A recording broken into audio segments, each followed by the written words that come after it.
चलो तो सवारे આપણે એનિમોફિલી જોયું। એનિમોફિલી એટલે પવન દ્વારા પરાગને। એમાં ખાસ લક્ષણ શું આવશે?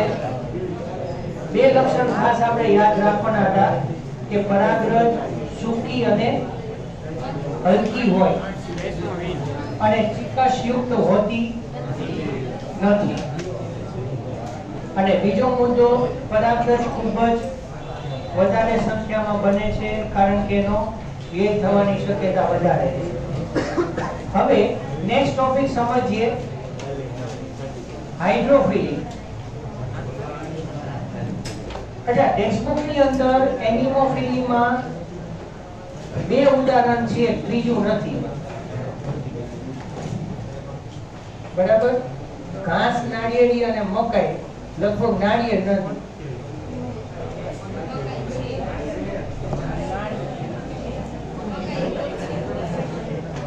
મકાઈ હશે તો છેલ્લી લાઈનમાં ઘાસ હશે।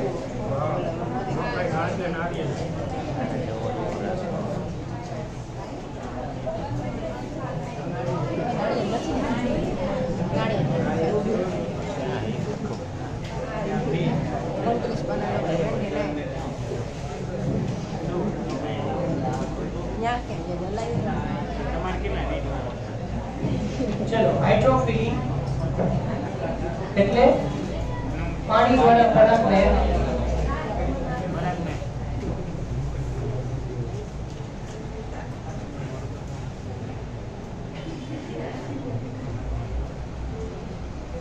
સૌથી ઇમ્પોર્ટન્ટ બે એમસીક્યુ કયા? 30 જેટલી પ્રજાતિઓમાં જોવા મળે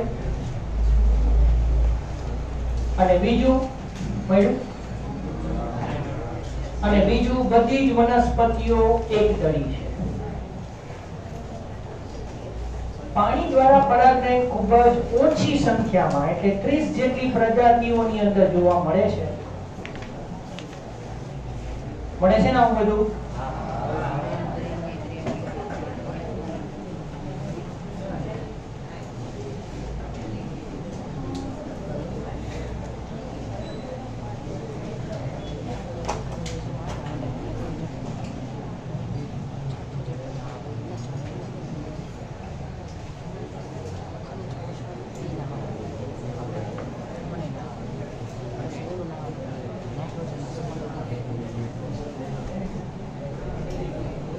હવે અહીંયા બે ઉદાહરણ આપણે ધ્યાનમાં લેવાના છે હાઇડ્રોફિલીમાં।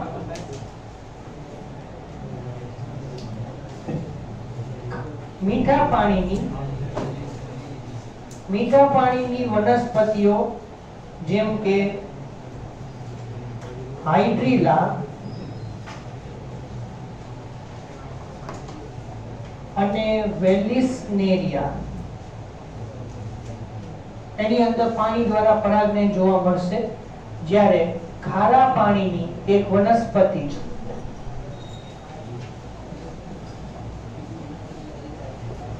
ઝોસ્ટેરા,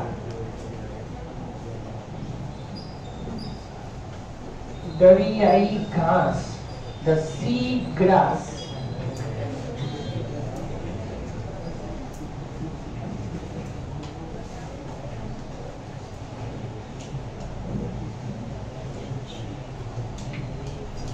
આપણને એવું લાગતું હોય કે પાણીમાં ઉગતી વનસ્પતિઓમાં પાણી દ્વારા પરાગને થતું જ હશે, તો એ ખોટી વાત। પહેલા ચેપ્ટર ની અંદર તમે ભણી ગયા ટેરર ઓફ બેંગાલ, હે ને, આઇકોર્નિયા ક્રેસિપિસ, કે આકર્ષક પુષ્પ અને પર્ણના રંગના કારણે એક્ચ્યુઅલી એ વિદેશી જાતિ છે પણ એને આપણે ભારતમાં પ્રવેશ કરાય, પણ હવે એનાથી છુટકારો મેળવવો અશક્ય છે। તો જળકુંભી, એને જળકુંભી કહેવાય। જળકુંભી આઇકોર્નિયા ક્રેસિપિસ અથવા વોટર હાયાસિન્થ, ત્રણેયના ખ્યાલ છે ને?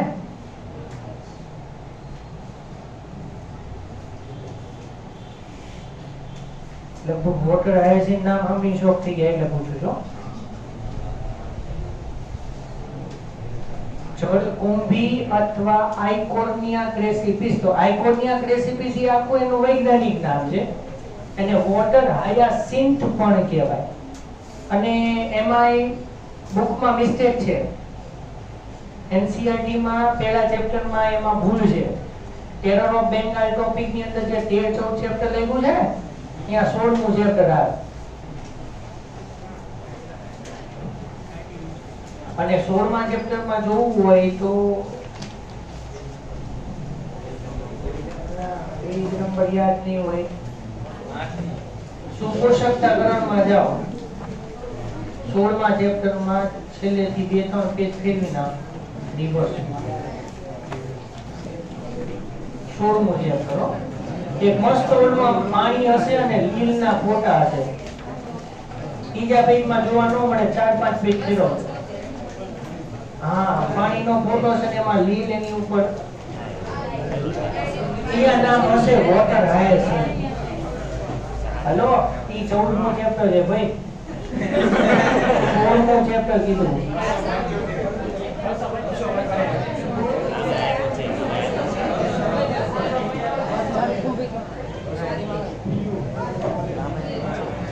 અને 275 ઉપર છે ને, 276 ઉપર સુપોષકતાકરણ એનો ટોપિક જ આપ્યો જ આપણે.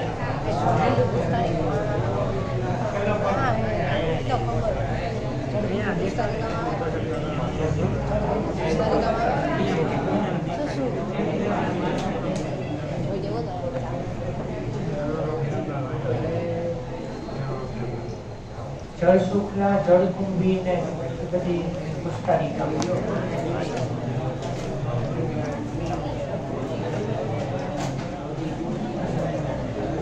એટલે જળકુંભી, વોટર હાયસિન્થ, આઇકોનિયા ક્રેસિપિસ, પછી જળ લીલી, વોટર લીલી જે આમાં ઉદાહરણ છે આગળ.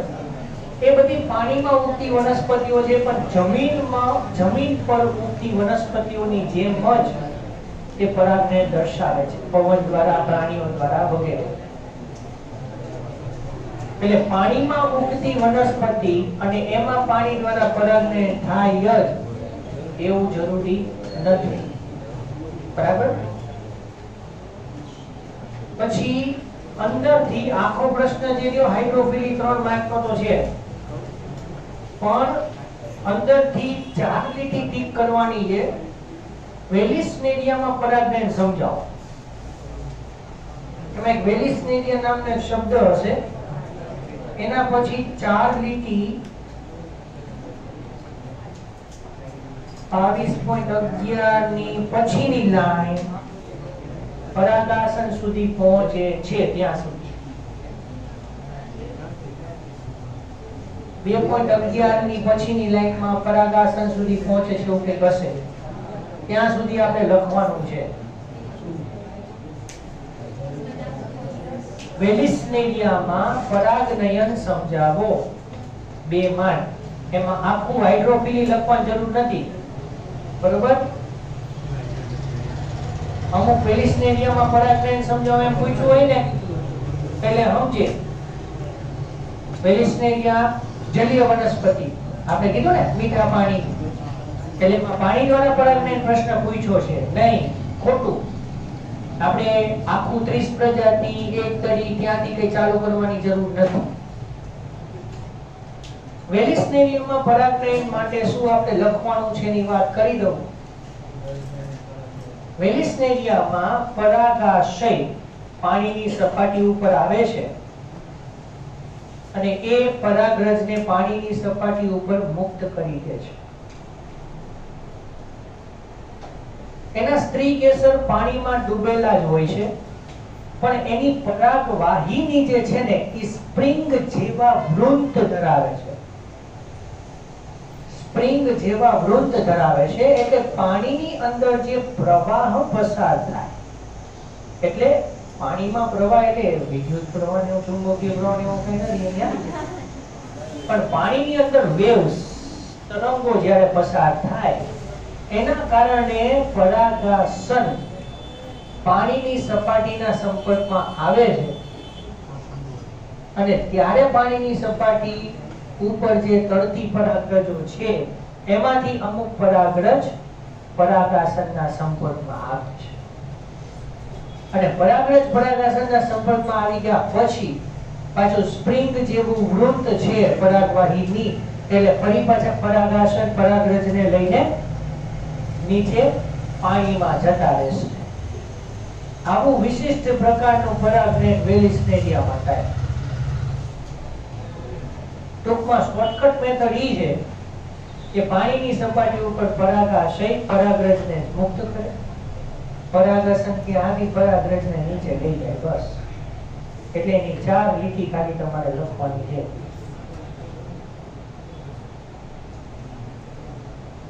ઝોસ્ટેરા જેવું દરિયાઈ ઘાસ, એમાં વનસ્પતિ નિમગ્ન રહે છે. નિમગ્ન એટલે પાણીમાં ડૂબેલી. નિમગ્ન એટલે પાણીમાં ડૂબેલી અને અંદર ને અંદર જ પાણીના જે તરંગો ઉત્પન્ન થાય, અંદર ને અંદર પરાગરજ પરાગાસનના સંપર્કમાં આવે છે.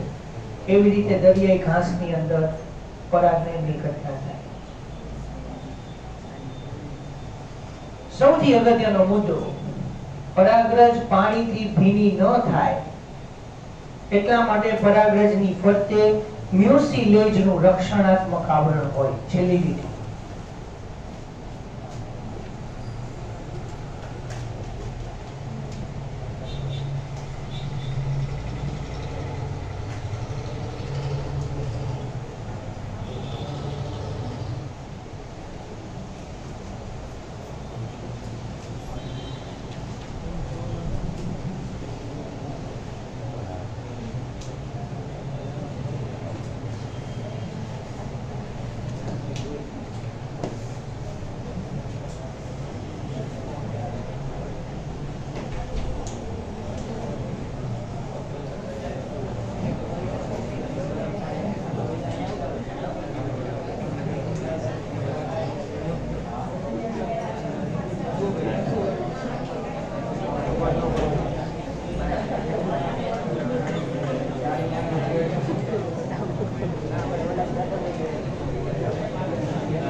મ્યુસીલેજ હકીકતમાં આપણે જે મ્યુકસ, શ્લેષ્મને ઇંગ્લિશમાં મ્યુકસ કહેવાય.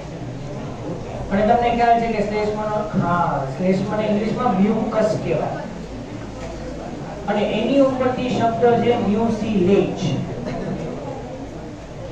એટલે મ્યુસીલેજ એ બીજું કાંઈ નથી પણ એવું એક ચીકણું આવરણ જે શ્લેષ્મ ધરાવે છે.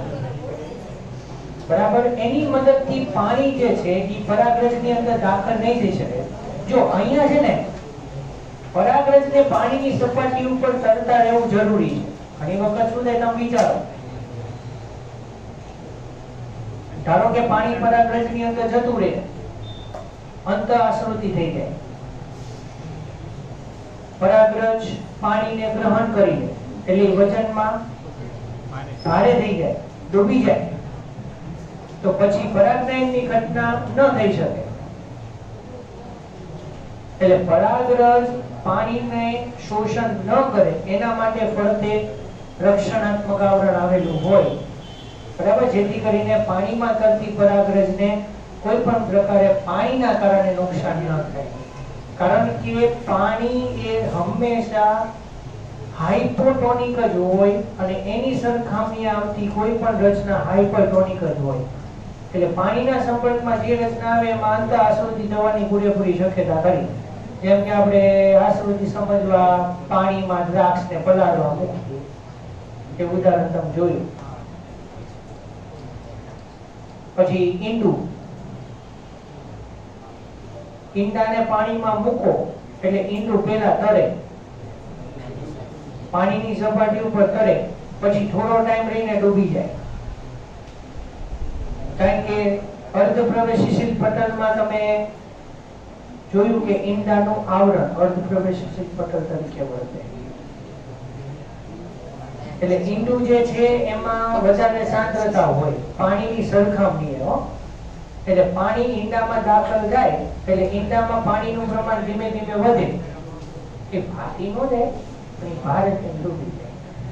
અને અંદર કારણ કે રિવર્સમાં આમાં એવું છે,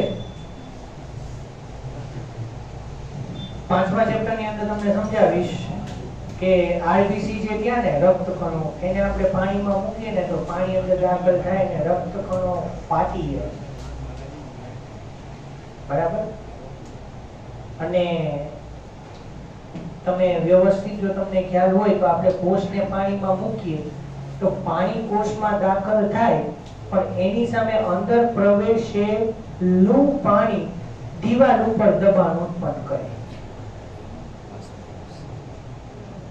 એટલે દિવાલ દાબ અને આસુન દાબ, આસુન દાબ અંદરની તરફ હોય જે આસુનતા થવાથી અને એની વિરુદ્ધ બાજુએ દિવાલ દાબ સર્જાતું જાય. પણ જેટલું આસુનતા એટલું દિવાલ દાબ, બે સરખું પણ બે પરસ્પર વિરુદ્ધ દિશા. એટલે એક હદ સુધી દ્રાક્ષ બરોબર રીતે પૂરેપૂરી ફૂલાઈ ગયા પછી તમે ફૂલેલી દ્રાક્ષને ગમે તેટલું પાણીમાં નાખો પછી કે વધારે ન ફૂલાય. તમને એમ કે થોડી વાર રાખે એટલે વધારે ફૂલાય. અને એમાંય તે આશ્રુતિને તો આપણે વ્યાખ્યાયિત કરીએ જ છીએ કે આશ્રુતિ એટલે પાણીનું સાદું પ્રશ્ન. આશ્રુતિ એટલે પાણીનું સાદું પ્રશ્ન. અને તમને એમ થાય આશ્રુતિ એટલે સાદું પ્રશ્ન નથી હો, પાણી જેમ અંદર જાય એમ તમને હજી ખબર હોય તો એક એક્ઝામ્પલ તમને સમજાવું. ધારો કે તમે કાળી દ્રાક્ષને સૂકી કાળી દ્રાક્ષને પાણીમાં મૂકો, ઈ ફૂલાય. હવે પાણીનું વિચારો, પાણીનો કલર ચેન્જ થાય ને સ્લાઇટ સ્વીટ ટેસ્ટ નો થઈ જાય. એક ડોલ લેવી એમાં 2 દ્રાક્ષ પલાળ, રોજ એક ડોલ પાણી પીઓ.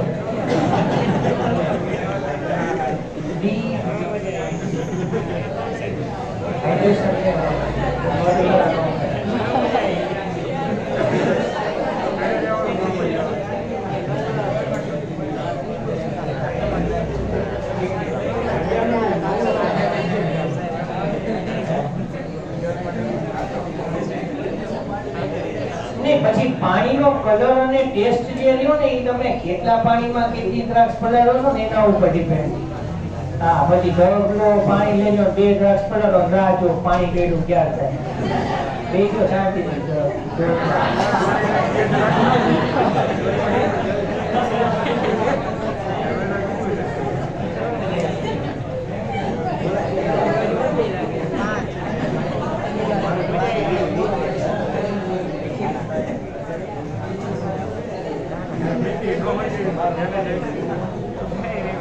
તો આની અંદરથી 30 પ્રજાતિ બધી એક કરી ખારા મીઠા પાણીની કઈ કઈ છે અને મ્યુસિલેજનું આવરણ. આટલા important MCQs for good set only. બોર્ડમાં તો પૂછાશે જ. નેક્સ્ટ અચ્છા, નીચે બે એક પ્રશ્ન આપ્યા છે એની આપણે સવારે ડિસ્કસ કરી દીધી છે. પવન અને પાણી દ્વારા જ્યારે પરાગનયન થાય ત્યારે એમાં કોઈ આકર્ષક પુષ્પ વિન્યાસ કે એવું કઈ જરૂરિયાત અહીંયા નથી. બરાબર, એ જ વસ્તુ આપણે હવે આવશે. ચલો તો હવે નેક્સ્ટ ટોપિક સમજીએ. પ્રાણીઓ દ્વારા પરાગ. શું કહેશું? ઝૂફિલી.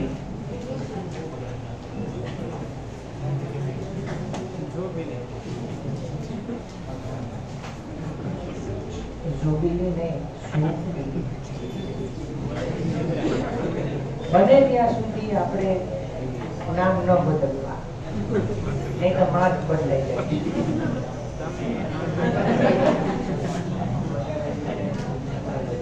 ગુજરાતીમાં તો ટોપિકનો મર્ડર રહી ગયો. ખબર છે ને,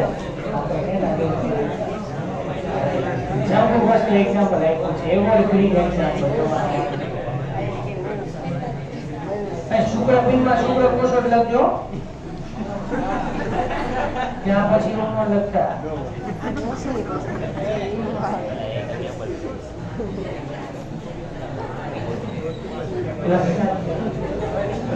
શુક્રપિંડનું લખતા શુક્રકોષોની હાજરી દર્શાવો. એક તો ભૂલ તો શુક્રપિંડ વગર શુક્રકોષોનું નિર્માણ એમનું તો હર ધ્યેય બાકી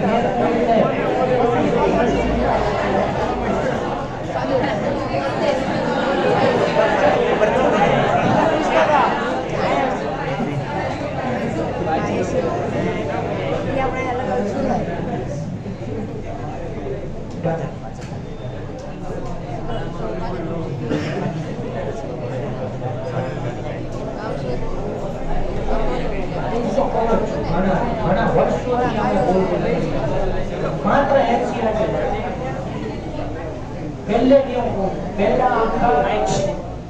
પહેલા આખા 38 ચેપ્ટર ટેક્સ્ટ બુક આવડે ને પછી જ નીટના મટીરીયલ હતું.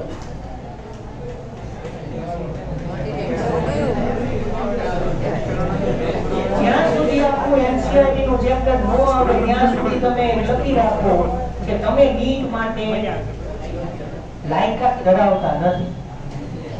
આવું વિચારી લેવું મનમાં એમ. એટલે we are not eligible for NEET, it is wrong.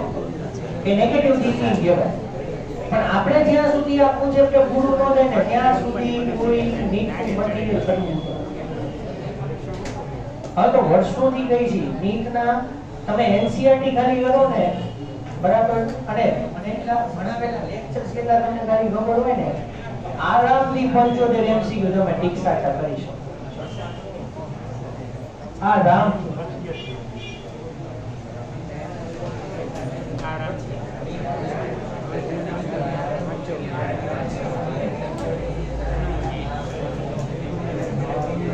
રાખશો 10% 15% જેવું કંઈક લાઈક મીડિયમ ટુ ટફ એવું રાખશો. 75% તો નીટ કે એનસીઈઆરટી નું જ રાખશો.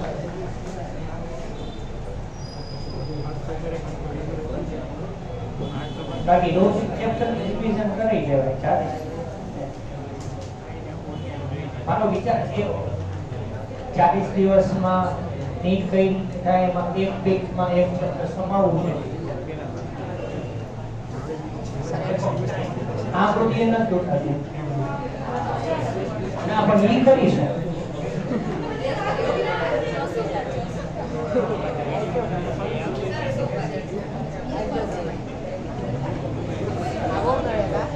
કઈ ને મસ્ત 6-7 છોડી દેવાનું. આ બધી ગોળીઓ છે.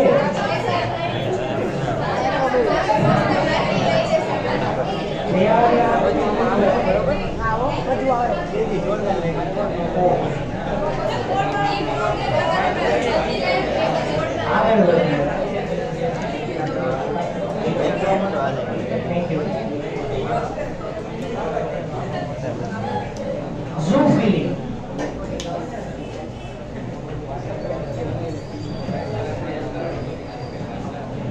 મોટાભાગની સપુષ્પી વનસ્પતિઓ પરાગવાહકો તરીકે વિવિધ પ્રાણીઓનો ઉપયોગ કરે છે. મધમાખી, પતંગિયા, માખી, ભૃંગ કીટક અને બીટલ્સ,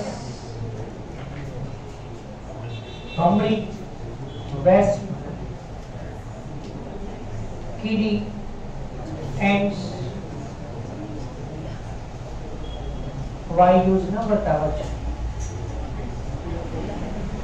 ફૂદા, મોર,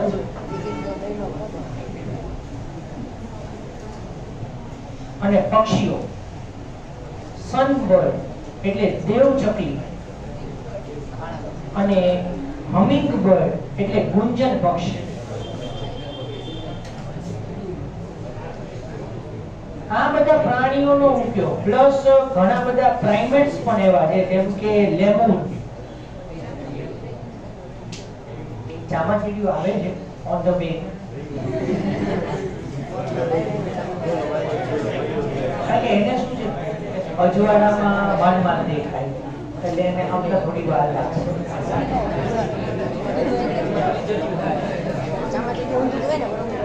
બે મિનિટ રાહ જુઓ, 10 મિનિટમાં વરસાદ છે ને રેનકોટ પહેરી નીકળ્યા.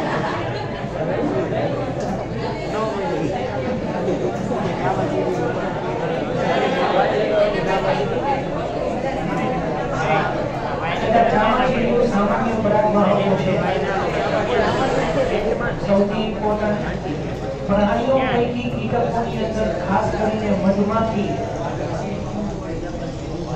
પ્રભાવી જૈવિક પરાગવાહકો છે. ભમરી, ફૂંદા, પતંગિયા, કીડી, માખી, ફળમાખી, મધમાખી આ બધાની અંદર ખાસ મધમાખી પ્રભાવી જૈવિક પરાગવાહક છે.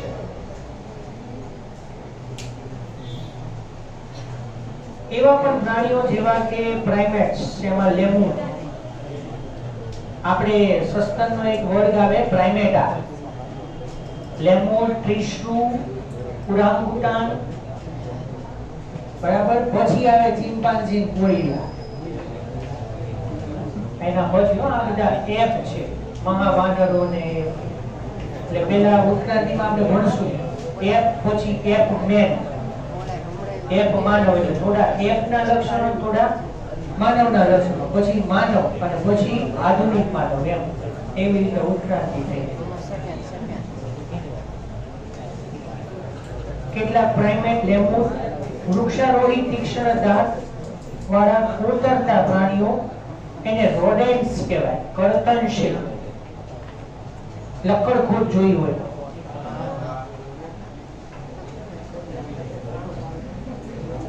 અથવા સરીસૃપોની અંદર ગેકો ગરોળી, તો એને કહેવાય ગેકો લિઝાર્ડ. અને કાચિંડો, એને ગાર્ડન લિઝાર્ડ કહેવાય. હા, ગાર્ડન લિઝાર્ડ કૌંસમાં આપ્યું છે.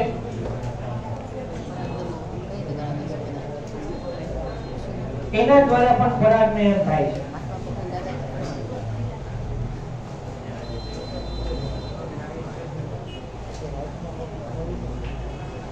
પ્રાણી દ્વારા થતા પરાગનયનની અંદર, પુષ્પની અંદર પ્રાણીની જાતિના આધારે કોઈને કોઈ પ્રકારે એમાં પરિવર્તન જોવા મળતું જ હોય. બરોબર. 3 MCQ એક નોટ કરી લ્યો.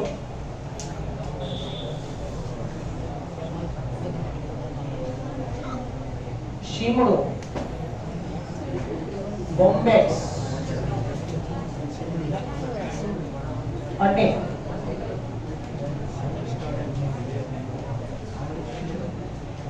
કુંવાર પાટું, એલોવેરા,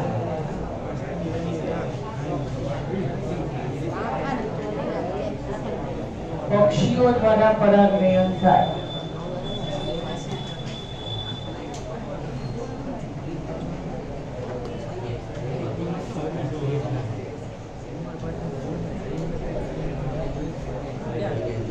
કાઇજેલિયા માં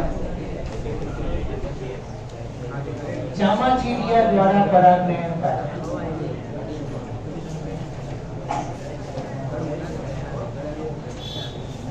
અને યુક્કા નામની વનસ્પતિની અંદર ફૂદા દ્વારા પરાગનયન થાય. મોર,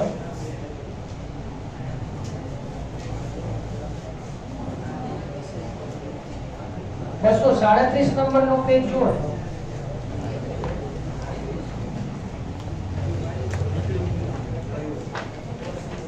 જોયું કે ફ્રૂટ નો ફોટો આપ્યો છે.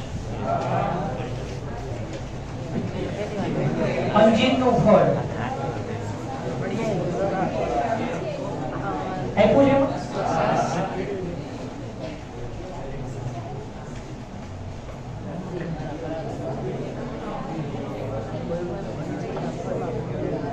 યુક્કા અને ફૂદા બંને એકબીજા વગર જીવંત રહી શકતા નથી. એવી જ રીતે આમાં પણ અંજીરનું ફળ અને ભમરી પણ બંને એકબીજાની સાથે ફાયદાકારક સંબંધ. બે માટેની વાત કોમન છે. કેવી? ભમરી અથવા ફૂદા, એટલે બેની જુદી જુદી વાત કરું છું પણ કમ્બાઈન હો. એટલે ફૂદા જે છે એ યુક્કા વનસ્પતિની અંદર ફળની અંદર ઈંડા મૂકે અને એના ઈંડા ફળમાંથી પોષણ મેળવીને પોતાનો વૃદ્ધિ વિકાસ કરે.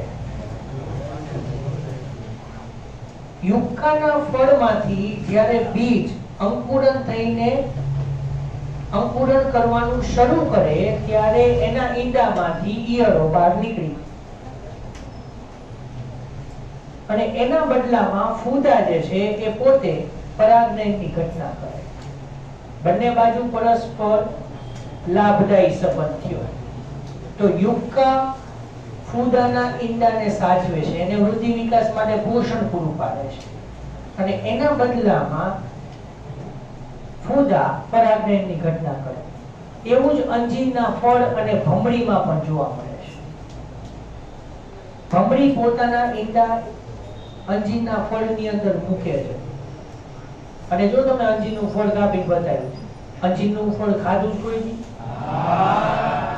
અંજીર નહીં, અંજીરનું ફળ કહું છું, ડ્રાય ફ્રૂટ અંજીર નહીં. હજી પેલા ક્લિયર કરો. તમે જે આ પાડી ને ઓલા અંજીર ગોળ આવે ને એ નહીં આવે. અંજીરનું ફળ આવે એને કમ્પ્રેસ કરીને અંજીર જે આપણે ડ્રાય ફ્રૂટ મળે છે ને એ એવી રીતે બનાવે. એમાંથી છે અંજીરનું વૃક્ષ કોઈના કોન્ટેક્ટમાં તો લેતો દેખાય એક બે અંજીરના ફળ. જમવાનું નથી, ચા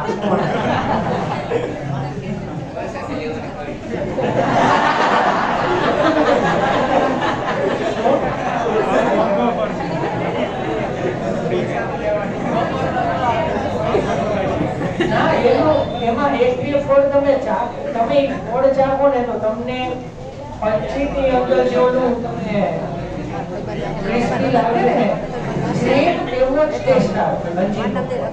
સેમ. ચલો અહીંયા સ્ટોપ કરીએ, બાકીનું નેક્સ્ટ લેક્ચરમાં જોશું.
Kenapa tak boleh?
व्यंजना वाहन